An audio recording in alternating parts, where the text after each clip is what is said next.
Happy Sunday. Kamusta po? Nakapag-swimming na kayo? Oh, dati kasi pag Holy Week, di ba? Mga pasyon, ganyan, di ba? Tapos magpa-fasting ka. Pero ngayon, pag Holy Week, requirement na daw mag-swimming. Yan. Kami ko, nakapag-swimming na rin ho kami. Ayan, no? Sige po. So, tayo po mag-aaral muli, no? Pangilang lesson na? Lesson 8. Yan, lesson 8 na tayo, no? Actually, yung lesson natin, anong napansin nyo sa lesson natin? Padali ba o pahirap? Ha? Di ba yung number 1 is salvation, di ba? Tatanggap ka lang, no? Salvation, no? Number 2 is Word of God, di ba? Babasahin mo lang, Word of God. Ano yung number 3? Prayer, magpipray tayo sa Lord, no? Communing with God. Number 4 is worship. Diba? Yun, worship. Yun ang pinakamahalaga. Worshiping our God. Number 5, fellowship. Nako, nakikipag-fellowship na tayo. No? Mahirap ba makipag-fellowship? Mahirap? Madali lang. Madali lang daw yan. Basta katsikahan natin yung ating ka-fellowship. Okay po? Ano yung number 6? Talent. Di ba? Gifts and talent. Nako, medyo mahirap na yan. Kasi magpapagamit ka na eh. Di ba? Number 7 is, offering. Treasures. Nako, magbibigay na, no? Medyo mahirap-hirap na yan. And now, number 8 tayo is evangelism, no? Yan, madali ba yan? Yan ang ating lesson 8. Evangelism, sharing the gospel effectively based on Acts 1 to 8, no? So, yan, no? Personally, para sa akin, hindi ganun kadali yan, no? Hindi siya madali. No? Naranasan nyo ba yan? O hindi pa? Yung mga nauna nga, hirap di ba? Ito pa. Okay? But since we are celebrating, no? We are remembering the resurrection of our Lord, no? Pwede natin i-connect yan, no? So, how do we connect yung evangelism sa ating resurrection? So, next slide. Yan. Sabi dyan, Jesus Christ is risen, no? So, we remember and celebrate resurrection of our Lord Jesus Christ, based on Romans 10:9 kasi, no? Romans 10:9, sino nakakaalala? Alam ko, memory verse yan nung last Sunday, Kids and, di ba? Yung kids, no? If you believe in our Lord Jesus Christ, no? And you believe that He has risen from the dead, you will be saved. Kung ikaw ay maniniwala o sasampalataya na si Jesus ay ang iyong Panginoon, at ikaw ay sasampalataya na siya ay nabuhay na magmuli or binuhay ng Diyos, ikaw ay maliligtas. So we believe that Jesus Christ is risen. Di ba? Sinong naniniwala ng Panginoon ay Amen, di ba? Siya ay nabuhay na magmuli, no? Although nabasa lang naman natin yan, no? Hindi naman talaga natin nakita o naranasan na ang Panginoong Yesus ay nabuhay talaga, no? Hindi naman natin nakita. Pero we believe in the Bible, di ba? We believe in the gospel. Siya ay nabuhay na magmuli. At dahil ikaw ay naniniwala, nananampalataya na siya ay nabuhay na magmuli, ikaw ay maliligtas. Amen? Sige po. Nung si Jesus Christ ay nabuhay, no? Nung nabuhay siya, if we read John 20:19, sige po, next slide.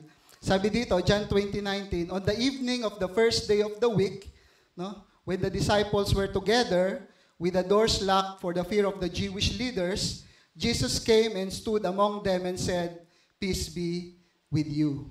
Okay po. So, nung unang sanlinggo daw, no? Nung pagkatapos na siya'y nabuhay, no? Siya'y pumasok, no? Actually, sabi diyan, with the doors locked, no? Nakalock yung pinto. Kasi nga, takot yung mga leaders, takot yung Christian community sa mga Jewish, no? Nakalock yung pinto. Biglaan na lang siyang lumitaw.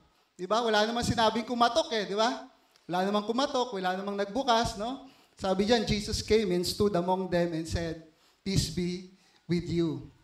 No? Ang kapayapaan ay sumainyo, di ba? Verse 20, sabi dito, after he said this, he showed his hands and his side. The disciples were overjoyed when they saw the Lord. And then next is 21:22, sabi diyan, again, Jesus said, "Peace be with you. As the Father has sent me, I am sending you." And with that, he breathed on them and said, receive the Holy Spirit. So inulit niya, no? Peace be with you. No? Peace be with you. And then, nandito na yung ating mission. Nandito na, no? As the Father has sent me, I am sending you. Diba? And with that, He breathed on them and said, receive the Holy Spirit. So may mission ho dyan, no? Ano ho yung mission dyan? No? I am sending you. Yan yung mission, no? Kaya lang, ang Diyos kasi, hindi siya nagbibigay ng mission kung wala kang tools, no? Wala kang gagamitin, no? Halimbawa, ang calling mo is worship leading, no? Singing, no? Hindi ka naman i-call ng Lord na wala kang boses, di ba? Tama ho ba? So, pag tinawag ka, ibig sabihin, meron kang gifts, meron kang tools, no? So, ano yung tools natin dyan? Receive the Holy Spirit. So, ibig sabihin, may Holy Spirit na tutulong sa atin so that magawa natin yung ating mission. Di ba? Tama? Okay. Sige po. So, meron tinatawag dyan, no? Sabi kasi dyan, nung ating Panginoon Diyos, peace be with you, no? Medyo sesegue lang ako ng konti, no? Meron tayong tinatawag na house of peace, no? Sige po, next slide, no? Yung house of peace, what is the house of peace? During Bible study kasi namin ito, no? Si Sismaan, yan, sila Sis Loida, minsan na-discuss namin yan, no? The house of peace. Ano ba yung house of peace? Basahin natin. A house of peace is a place in the city where the anointing, the same presence of God that dwells, it is a center of hope that opens to receive neighbors, relatives, and friends with the purpose of sharing the gospel of the kingdom. Okay po? So pag halimbawa, no, yung bahay nyo, yung tahanan nyo, no, you receive, no? Halimbawa, nag-Bible study kayo dyan, ginawa nyo siyang church house, no? So tawag natin dyan, house of peace. Di ba? Sabi ng Lord, no, peace be with you, no? Kapayapaan ay sumainyo, no?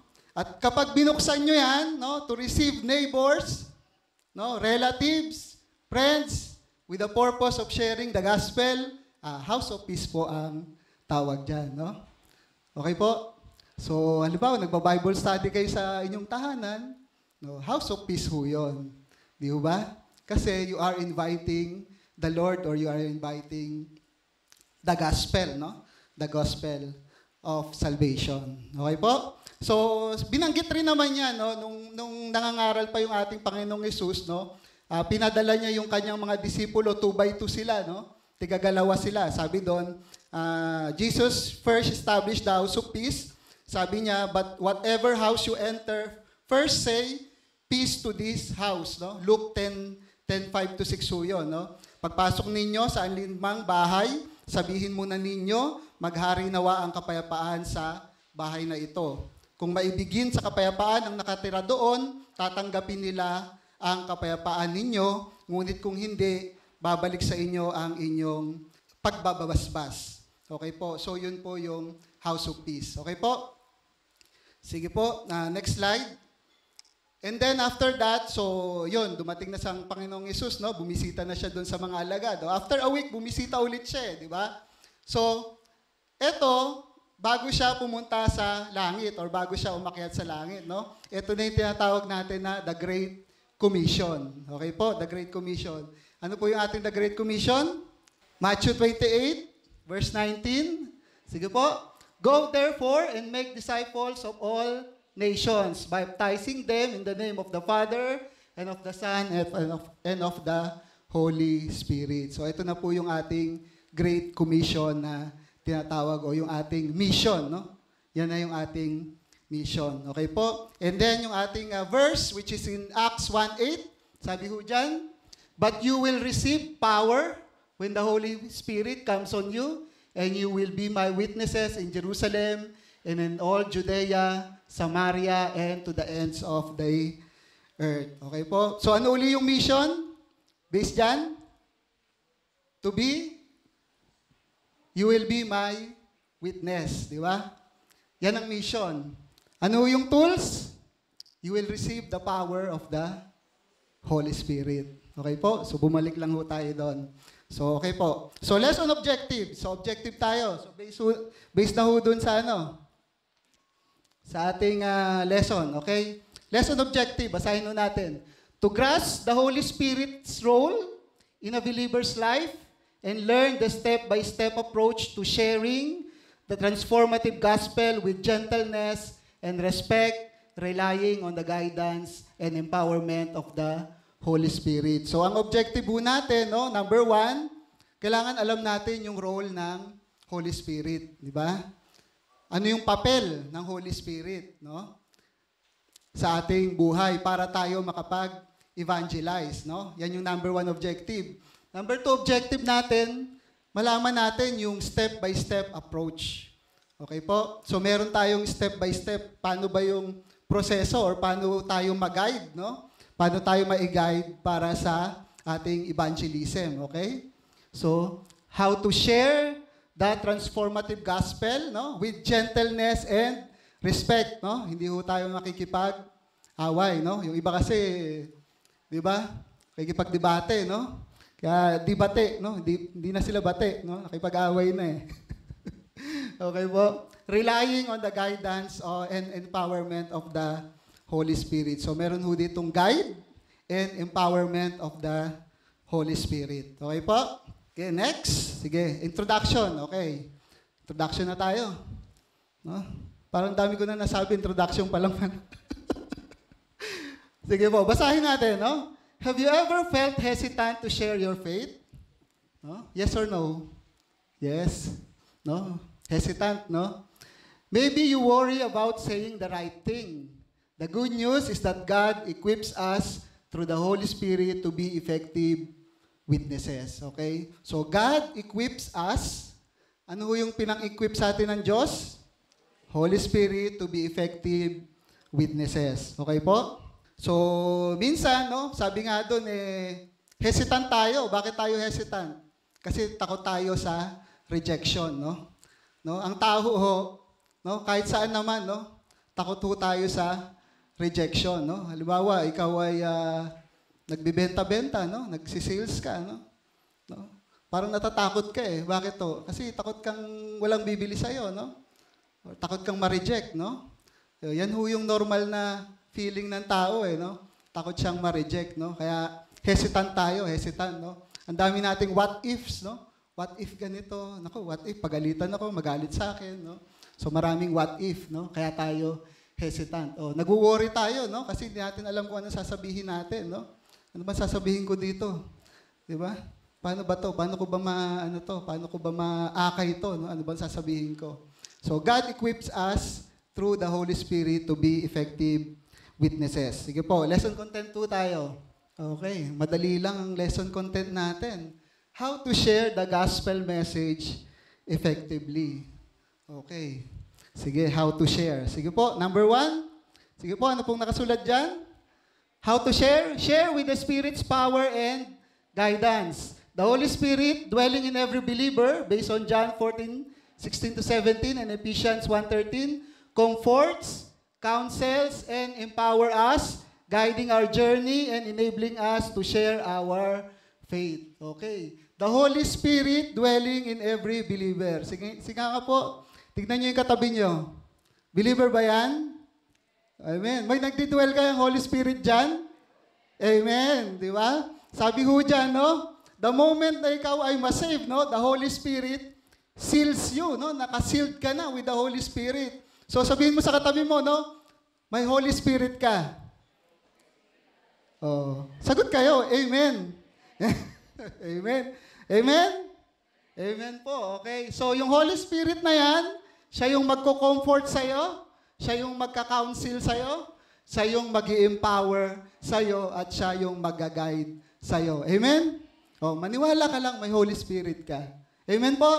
O, every believer, once that you are saved, you are sealed with the Holy Spirit. Okay po? So, kailangan ma-absorb nyo yan. No? Kailangan tanggapin nyo yan. No? Kasi kapag hindi nyo na-absorb yan, hindi nyo matanggap yan, no?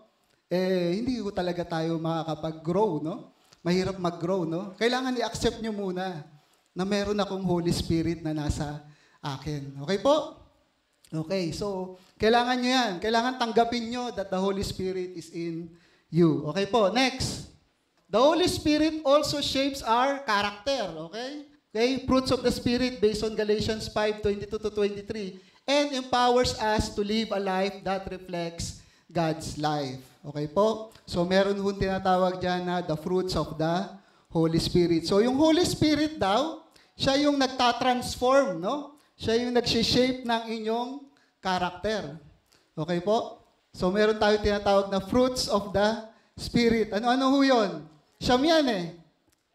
Love, joy, peace, temperance. Huli na yun, no? Okay, temperance, long-suffering, patience, no? Okay, love, peace, joy, patience, kindness, goodness, faithfulness, gentleness, and self-control or yung temperance. Okay po? Siyam ho yan, no? So, ang Holy Spirit, no, tinatransform tayo to have the fruits of the Holy Spirit.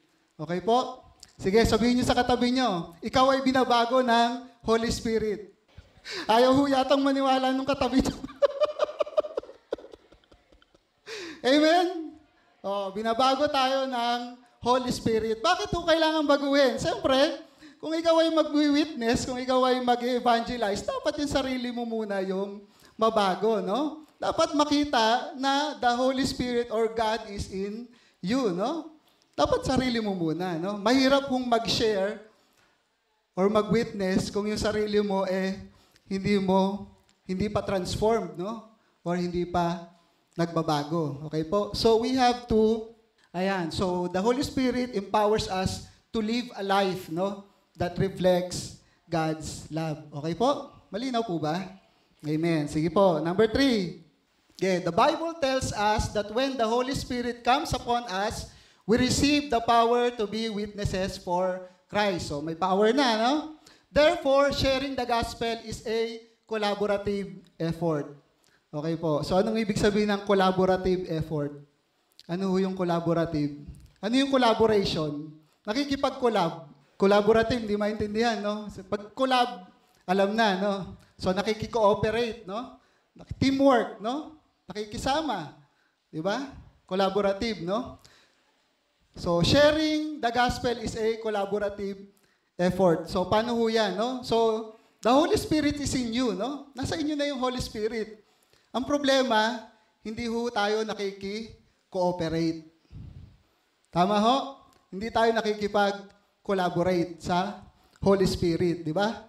Sabihin ng Holy Spirit, attend ka ng midweek, no? Maganda yung tuturo ni Pastor Albert. Sabihin ng katawan mo, siyempre, kontra yan eh. Body and spirit, magkakontra yan. Hindi, dito na lang tayo sa bahay, no? Kapagod eh. Wala namang magpapakain dun ngayon. Di ba? No? Hindi nakikikooperate, no? Walang collaborative effort. Okay po? So, tandaan nyo, the body and the spirit, magkakontra siya lagi, no? Ang body gusto masarap lagi, no? Gusto comforting, ayaw niya nahihirapan. Gusto nagpapahinga, siyempre. Di ba? Ano ba sa akin yan, no? What's it to me? Parang ganun. What's in it to me, no? Ano bang makukuha ko dyan, no? Yun yung body, no? That's the body, no? No? So, ang sinasabi dyan, we have to cooperate with the Holy Spirit. Ang Holy Spirit, may sinasabi ho yan, no? Hindi lang tayo sumusunod. Hindi lang tayo nakikipag-cooperate. Okay po? So, another thing, that is cooperation with the Holy Spirit. We can also cooperate with other Christians. Di ba ho? So, kaya tayo merong mga ministry, di ba? So, kung ikaw may Holy Spirit, sila may Holy Spirit, we can cooperate or we can collaborate with other Christians or other believers. Kaya ho tayo merong mga ministry, di ho ba? Men's ministry, women's ministry, youth ministry. So, we cooperate or we can collaborate with them. Okay po? So, minsan, tawag natin dyan, 1 plus 1 equals 5. No? Hindi 1 plus 1 equals 2. 1 plus 1 equals 5. Bakit 2, 5? Kasi mas marami kang nagagawa kung marami kayo. Tama ho ba? No, kung hiwa-hiwalay kayo, no, parang walis ting-ting, no? Hindi kayo makakagawa ng work o ng tamang trabaho kung hiwa-hiwalay. Pero kung sama-sama, no, meron tayong collaborative effort, mas madali ho yung mission. Di ba? Mas madali ang mission kung sama-sama. Okay po? Sige po. Next tayo. We need to actively seek the Holy Spirit's leading. Okay? So, merong leading ang Holy Spirit. Number 1 is through prayer and reflection. Okay po?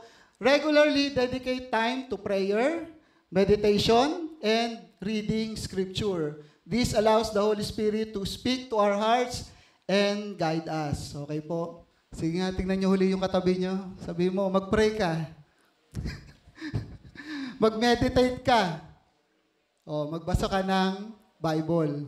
Okay ho? Kasi ho, sa pag-pray, pag-meditate, and pagbabasa ng Bible, sabi dyan, this allows the Holy Spirit to speak to our hearts and guide us. Di ba? Kung marami ho tayong pinagkakabisihan, no? Wala tayong time for prayer, for reading the gospel, for meditation, hindi ho makakapagsalita ang Holy Spirit sa atin. At hindi tayo makakapag-cooperate at hindi tayo makakapag-collaborate.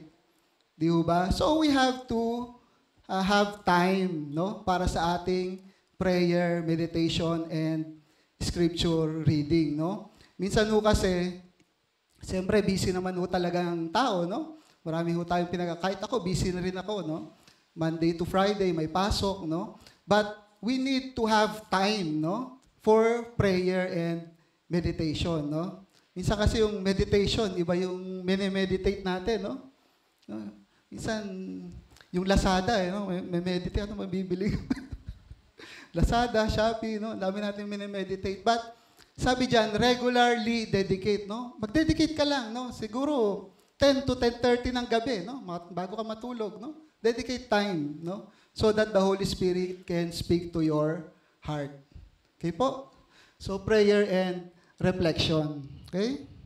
Sige po. Sensitivity to the Spirit. So, yung kanina, prayer and meditation.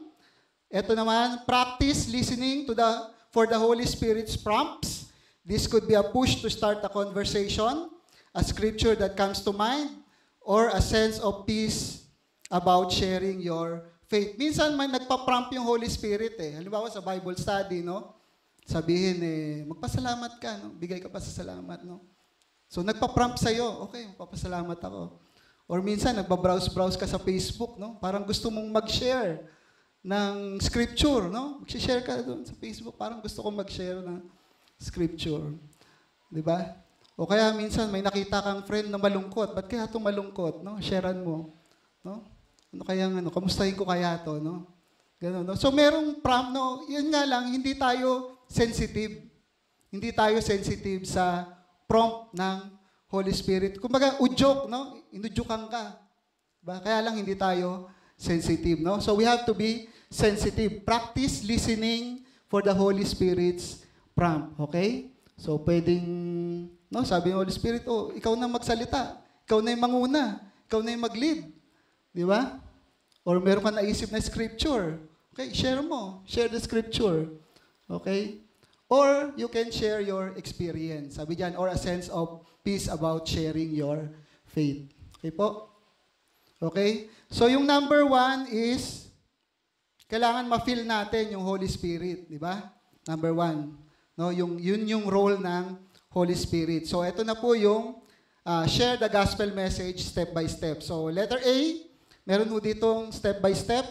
Letter A or number 1, build a connection. So step 1 or A, build a connection. Get to know the person, ask questions, listen actively, and find common ground.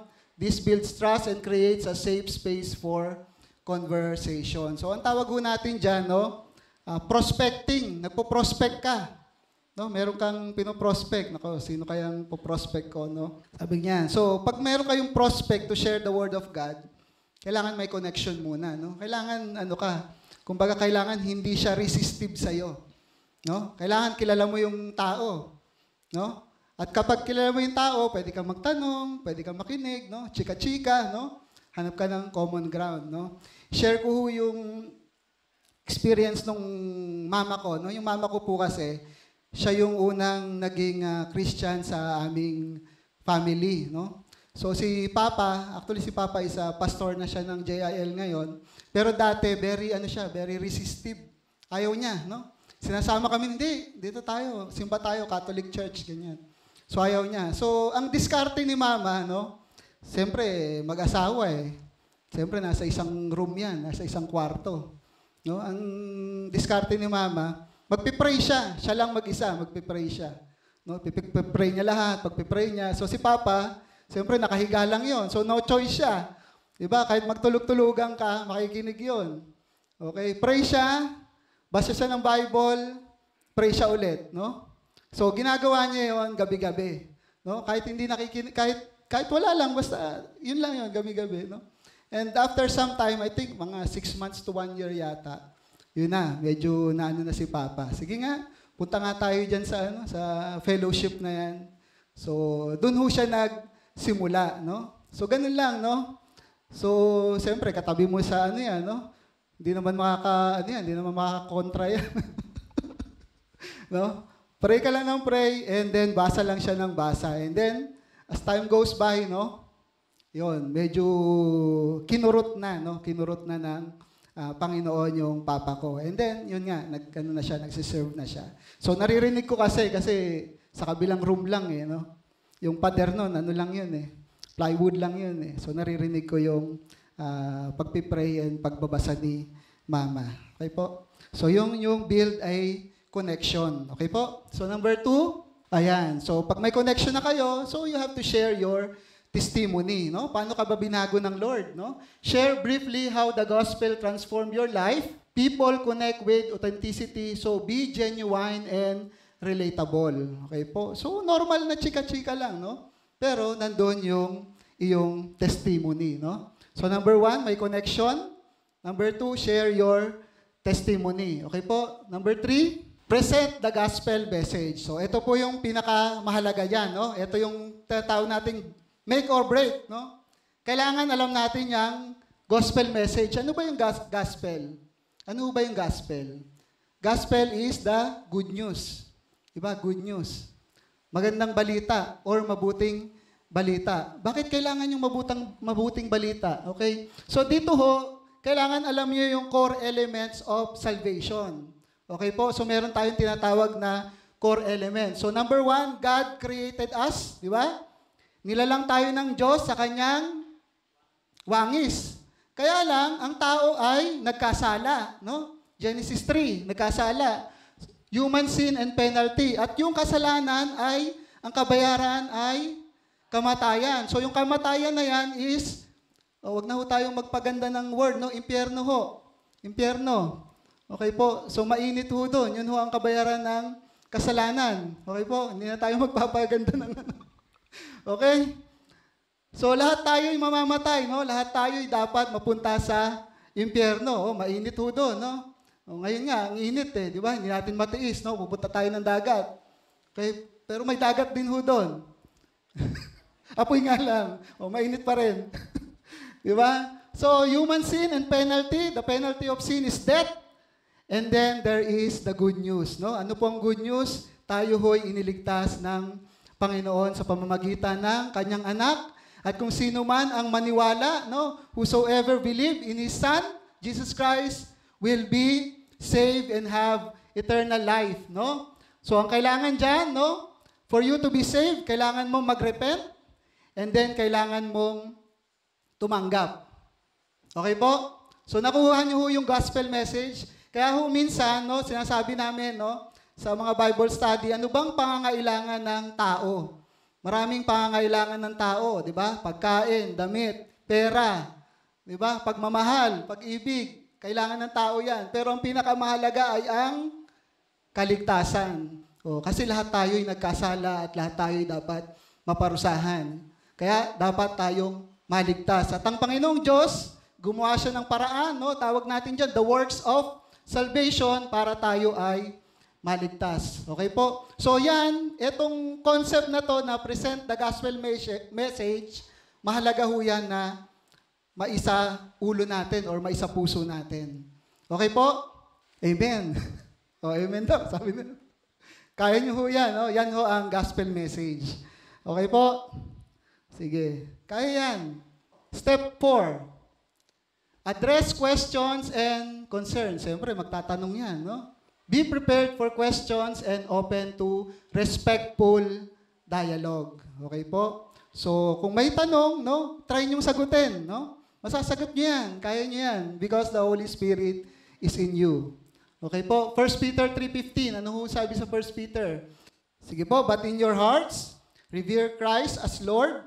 Always be prepared to give an answer to everyone who ask you to give the reason for the hope that you have, but do this with gentleness and respect.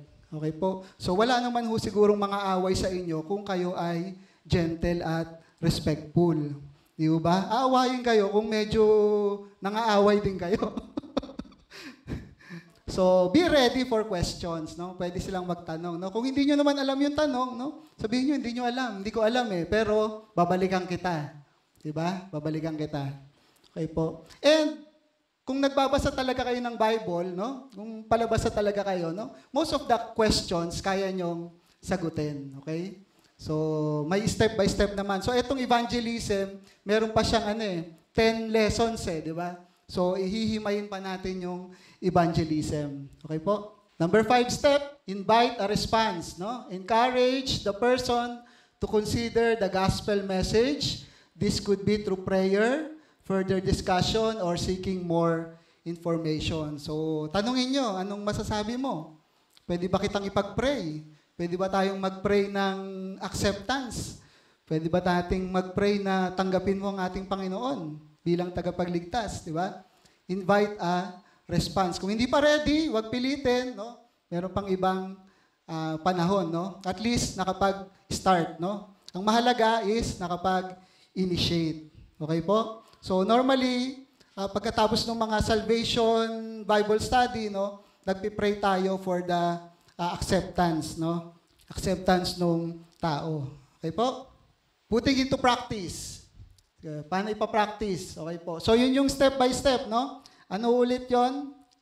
Yung step by step natin. So yung build a connection, share your testimony, tapos present the gospel message, tapos question and answer, and invite a response. Okay po. So yun yung 5 step by step. So ito po is putting it into practice. Number 1, reflection.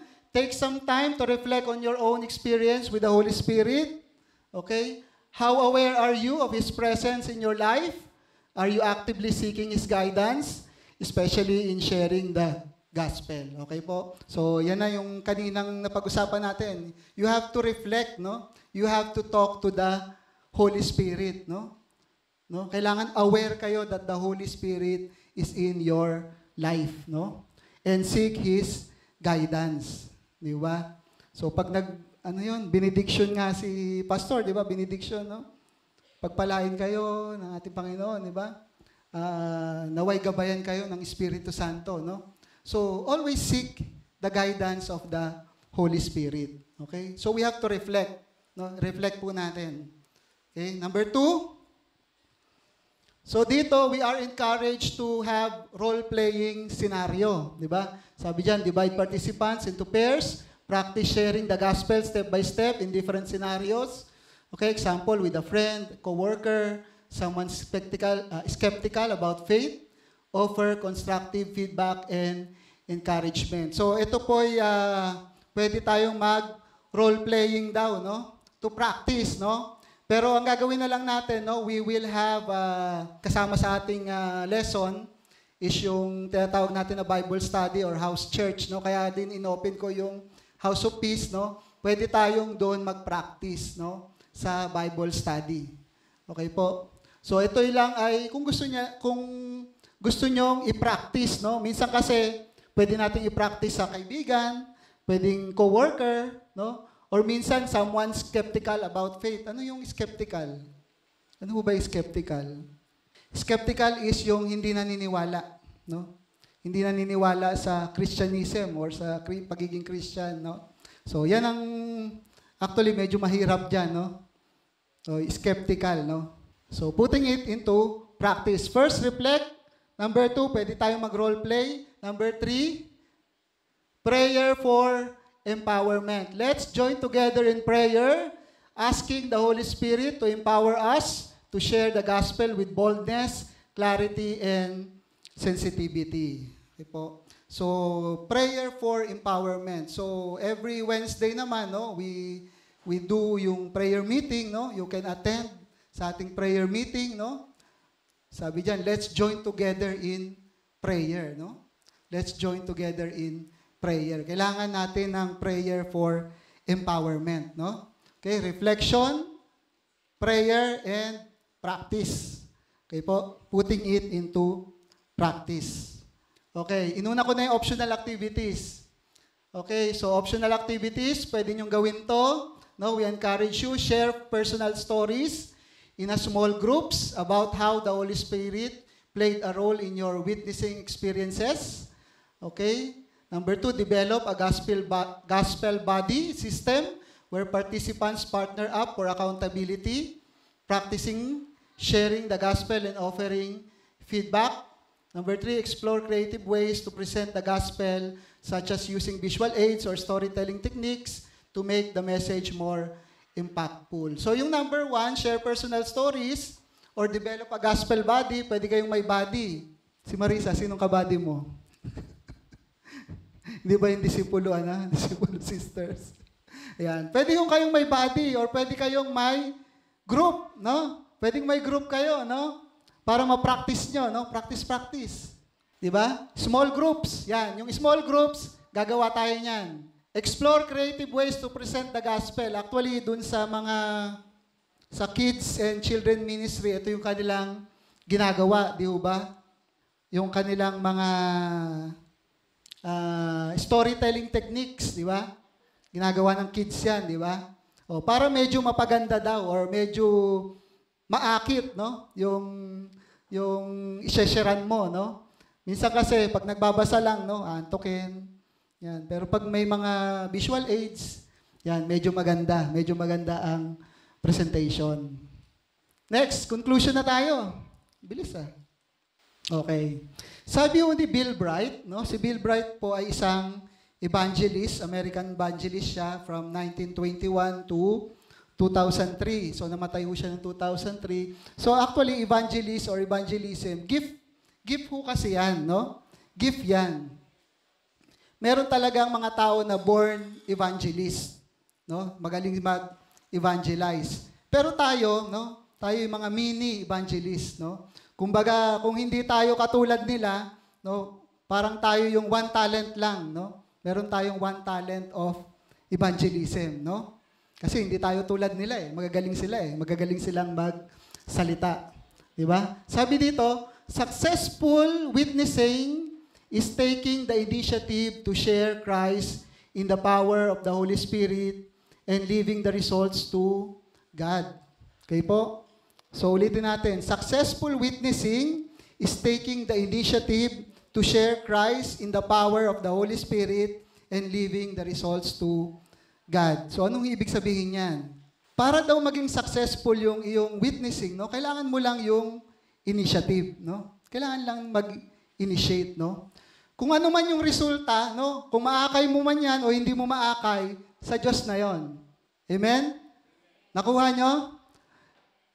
Pag hindi nyo naakay, hindi ibig sabihin na fail yon. Hindi yon failure, no? The result is with God, no? Failed or success, sa Diyos yon. Ang mahalaga, ginawa mo yung iyong parte. Okay po? Nakuha nyo po? Okay. So, wag ho kayong matakot mag-fail. No? Okay lang. Okay lang kung hindi nyo naakay. Kasi, ang Diyos talaga ang nagdidilig or nagpapalago, no? Sa Diyos yan, no? Wag niyong kunin yung responsibility na, nako, ayaw ni ganito, fail ka na, no? So, ikaw rin, umayaw ka na rin. Okay? So, kayo lang po ang magdidilig, no? Ang Diyos ang magpapalago. Okay po? So, we just have to have the initiative. Kailangan mo lang initiate. Okay po? Sabi ko nga, gawin mo lang yung kailangan mong gawin, no? And leave the result to God. Okay po? So, wag mong matakot, no? Kung mag-fail, okay lang yan, no? Kung hindi mo na, at least nagawa mo yung iyong parte, no? Amen. Sige po. Next. Yan, okay. Pamilyar ho ba sa inyo yan? Okay. So, yan hong logo na yan. Kinakabit ko yan doon sa ating mga video, no? Pag natapos niyo yung video, meron yan, no? Share the good news of the Lord. Okay po? So, one way, no? Ang tao kasi mahiyain, no? Pero sa social media, pwede rin naman kayong mag-evangelize. Di ba? So, I think yung ating YouTube, no? Ilang subscriber na yun, no? 4,300 something, no? So, yung YouTube natin is nasa 4,300 na siya, no? Chinatsaga ko lang ho siya, no? So, kung mapapansin nyo, every Sunday, no? Ando lang, edit lang ako ng edit, no? For the purpose na, basta magdire-diretso lang yung channel, no? And I think every month, meron niyang nadadagdag na 100, no? Kung tinitingnan ko yung rate, meron siyang 100 every month. Nag-start kasi tayo 2020 eh. Di ba? So, 2024 na. So, tama lang, 4,300. Di ba? So, every month, nagiging 100 yan. So, every year, may additional kang 1,000. So, pag nag-2025, 5,000, 6,000. No? Ganun ho yung rate niya. So, tinutuloy-tuloy ko lang ho siya. No? It is part of our evangelism, no? Yung ating YouTube, no? Kung meron ngang magte-take over niyan, no? Para mapaganda yung channel, no? Gumawa ng magagandang content, no? Why not? Ibibigay ko ho yan, no? Kasi ako, wala lang talaga akong time, no? Ang ginagawa ko lang, kinakat ko lang yung preaching, no? Yung praise and worship, then upload. Yun lang yung kaya kong gawin because of my limited time. Ganun lang ho. Pero kung may magte-take over at magpapaganda niyan, meron na ho kayong 4,000 na subscriber. Mahirap pong mag-ipon yan, no? Mahirap pong mag-ipon yan. So, dire-diretso ho yan, no? Kung may mag-a-approach sa akin na gustong i-take over yan, ibibigay ko ho. Okay po? So, pwede nyo i-share yan. Meron din ho tayong Facebook page. I think 2,600 or 2,700 yung followers nun. Pwede nyo hong mag-invite. Pwede kayong mag-invite, no? No? Wala rin ho akong time na mag-edit-edit dyan, kaya kung ano lang ho yung may download ko dyan, yun lang ho yun, no? I ask Brother Rab, yan, si Alea, si Pastor Abet, no? To take over, no? Pwede silang mag-download doon, no? Nasa kanila yon, no? No? Pwede nilang take over yan, no? Kung gusto nyong mapaganda. And pwede nyo yang magamit sa ating evangelism. Okay po? So, kung yung family nyo, no, hindi nyo ma-invite, sige, invite nyo dyan, no? At least makikita kayo, kumakanta-kanta kayo, tumutug-tug-tug kayo. Okay ito Pwede pala, itong kapatid na to di ba? No? Kung sa school, iba yung tingin sa inyo ng mga classmates nyo sa school, no? Makita kayong tumutugtog, at least magbabago yung kanilang perspective sa inyo, di ba? Okay pala, Christian pala to, no? Nagsiserve pala to sa Lord. Di ba? So at least, in a way, yung inyong buhay na isi-share nyo through social media. Okay po? Sige o. Pwede ko kayo mag-TikTok, no? Christian TikTok, no? Alam ko may ginawa silang one time, no? Yung My God is so big, oh. Dire-diretso ho yun, Oh, maganda ho yun, Sige o. Next, care group. Ito yung favorite namin ni Sis Grace. Care group, no? Bible at kape lang, no? Pwede na. Okay, so meron ho tayong care group. Ang ginagawa ho namin is nag-i-schedule ho kami every Saturday or kung anong availability ng ating House of Peace. Ang plano ho namin is to have cell group, no? Halimbawa, sa phase 1, may cell group. Sa phase 2, may cell group. Phase 3, no? Per phase, merong cell group. Pero for the meantime, kami po muna yung mag-iikot-ikot, no?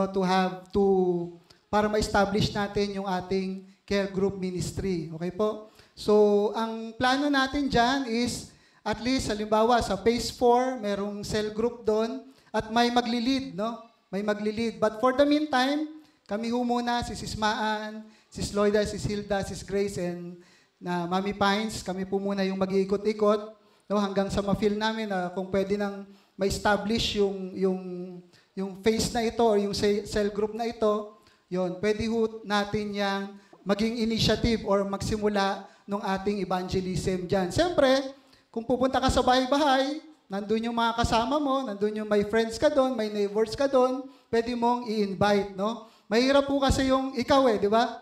Parang Bible study tayo. Pero at least kung team kayo, kung grupo kayo, no, pwedeng mag-invite, oy, baka pwedeng pumunta kayo sa bahay ko, no? Meron kaming Bible study together with our elder or with our pastor. So, madali medyo madali, no? Medyo magaan yung pag-i-evangelize, no? Kung team tayo. Okay po? So, kape lang yan, ayan, no? Taas ng kape. Bible and coffee. Diba, Sis Grace? Okay po. So, yan po yung care group natin. Okay, next. Okay. 2 Timothy 1:7. Sige nga po, basahin natin sabay-sabay. For God has not given us a spirit of fear, but of power and of love and of a sound mind. Okay po?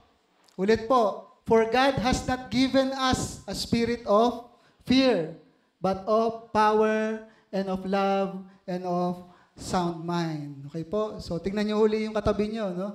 Hindi ka binigyan ng espiritu ng pagkatakot. Tanong nyo, natatakot ka ba? Okay, so hindi ho tayo binigyan ng spirit of fear. Di ba? But of power and of love and of a sound mind. No? Binigyan tayo ng kapangyarihan, no? Espiritu ng kapangyarihan, espiritu ng pag-ibig, at espiritu ng sound mind, matinong pag-iisip, no? Sound mind, no? Wala daw fear, no? Ang fear natin is the fear of the Lord, no? Yun yung fear, no? Wisdom yan, fear of the Lord, no? Pero kung natatakot ka dun sa kapwa mo tao lang rin, no? Iba yun, no? So, sabi mo sa katabi mo, huwag kang matakot. For you have the power of the Holy Spirit. Oh, amen po? Amen. Sige po. So ito po yung ating memory verse. Last. For I am not ashamed of the gospel, because it is the power of God that brings salvation to everyone who believes, first to the Jew, then to the Gentile. Okay po? So wag ho tayong mahihiya, no? I am not ashamed of the gospel. Bakit ho? Yung gospel ho kasi, dyan ho magmumula yung salvation. Amen po? Dyan ho magmumula ang salvation. Okay? Salvation to everyone who believes. No? Who believes. Okay po? So, wag ho nating ikahiya. Yung tipaklong, nahihiya siya. Tatago siya eh. O, yan. So, wag ho tayo magtago, no? If you are a believer, if you are a Christian, show the world that you are a Christian. No? Nung nagtatrabaho ako sa Dubai, meron akong maliit na keychain. No? Keychain na yon, naka sa bag ko. No, kahit saan ako magpunta, nakalagay doon, Jesus is Lord.